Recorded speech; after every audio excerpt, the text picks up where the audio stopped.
Good day, everybody. It is I, YouTube Cool, back again, and today I'm going to be reviewing Dud Throttleman.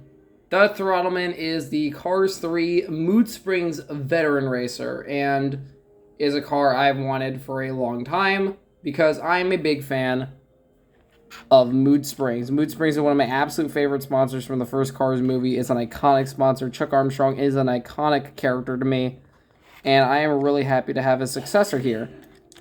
Now, Dud here is actually a slight updated variant. In the original variant, he had a very white base, but as you can see here, it's a lot more of a cyanish color, which is more accurate to what he looks like in the movie. I got this guy in a lot with two other cars who aren't in the best condition, but I'd say of the three, he's probably the one in the best shape, and I think it's worth it for this, again, pretty rare variant.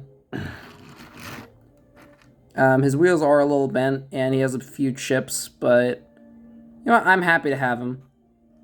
You can see here he has brown eyes. He is the Brickyardly, I believe, Excello Fission model. Very similar to other Cars 3 veterans. I only have these two. All of them have the same open mouth design. Dud is the only... not the only one.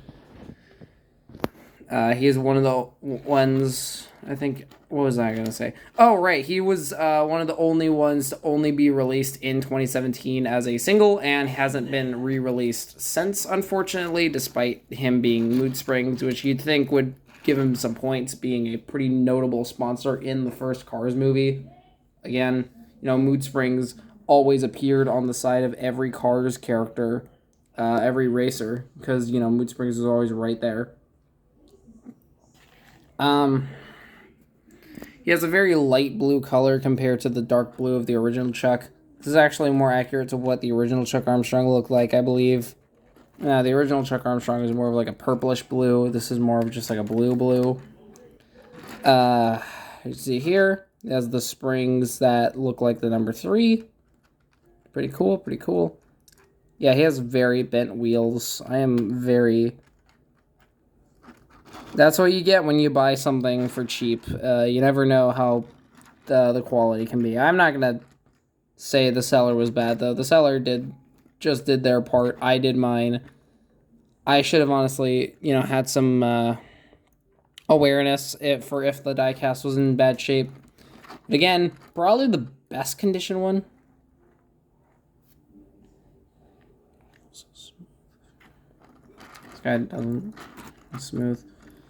Over here, I like that the gas cap has the little mood. Hold on, let me check if it's on the other side. No, obviously, because the gas cap is only on this side. He has the brake lights here. He has the back.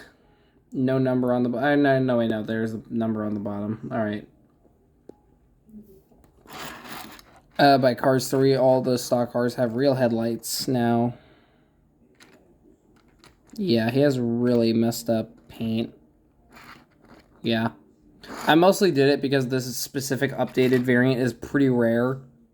I really wish they'd re-released Dud Throttleman, but unfortunately Dud just hasn't been out. None of the Cars 3 veterans, so any of these kinds of cars have been out for a while, which really stinks. They are really cool diecasts, but unfortunately I just don't think that there's a place for them given how similar they are to the Cars 1 racers. And speaking of which, it is time to sort of compare them. Here is Chuck on the left and Dud on the right. So as you can see, quite a bit different in design. Pretty different graphically. Fun fact, Chuck is supposed to have blue wheels a la Dud here, but Dud doesn't have actually, no, not Dud. Chuck didn't have the correct blue wheels. Mine does because mine was customized, but the regular Chuck Armstrong does not. So yeah. Funny thing about Chuck is that he's been released as Dud Throttleman for a while now. Like every single release of him was labeled as Dud Throttleman, which is the Cars 3 one. And unfortunately, again, Dud Throttleman has not been re-released in a while. But anyways, Dud Throttleman is a really cool racer. I'm really happy to have him, and I am glad that he is part of the collection now. I haven't had a Cars 3 veteran since 2017, and I intend to get at least a few more. Most of them are pretty expensive now, but a few of them that I want are pretty cheap, so I will be trying to get those. Anyways, thank you all for watching. I hope you all enjoyed the video, and I hope to see you around sometime. Bye-bye.